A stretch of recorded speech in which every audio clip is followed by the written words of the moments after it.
ඔයාට මතකද මේ වීඩියෝ එක?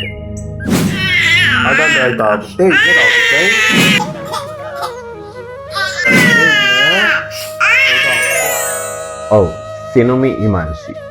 අවුරුදු 1මාරක් වයසති පුංචි මල් කැකුල. දැනට මාස 4කට උඩදී දවස් ගණන් එක දිගට රැයක් දවාලක් නැතිව වේදනාවෙන් අඬපු ඒ මූණට හිනාවක් ගේන. ඒ දින වෙනුවෙන් හරියට 3 වේලක් කන්න නැතුව දරුවා වෙනුවෙන් මුදල් හොයන්න වෙහෙසුණු ඒ දෙමාපියන්ගේ මූණට හිනාවක් ගේන්න අපිට පුළුවන් වුණා. මේ වීඩියෝ එක බලන ඔයා හින්දා කියලා අමතක කරන්න එපා.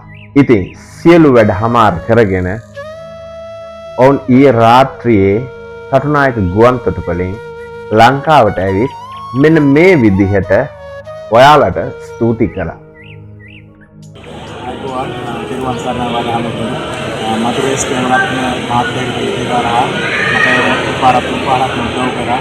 ඉතින් අපි ඉන්දියාවේ ගිහිල්ලා මාමත් එක්කනේ වැඩ කටයුතු කරගෙන දැන් ලංකාවට අපි ආවා.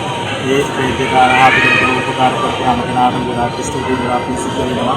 මගේ දරුවෝ ජීවිතේ තේරුණා ඉතින් මේ වැඩ කටයුතු කරගෙන ආවා. ඉතින් මේ පිළිකාරා අපිට වීඩියෝ එක ෂෙයා කරලා ඒ උපකාර කරපු හැම කෙනාටම ගොඩාක් ස්තුතියි අපි සිද්ධ වෙනවා. ඉතින් මේ සර්ටත් ඒ වගේම නිකුත් නිරෝගී සුවය ප්‍රාර්ථනා කරනවා. විශේෂයෙන් පවුල් කෙනාටම ගොඩාක් ස්තුතියි ගොඩාක් පිං සිද්ධ වෙනවා ඔයාලට. අපිට උදව් කිරීම ගැන හරියට සතුටුයි. ගොඩාක් ස්තුතියි.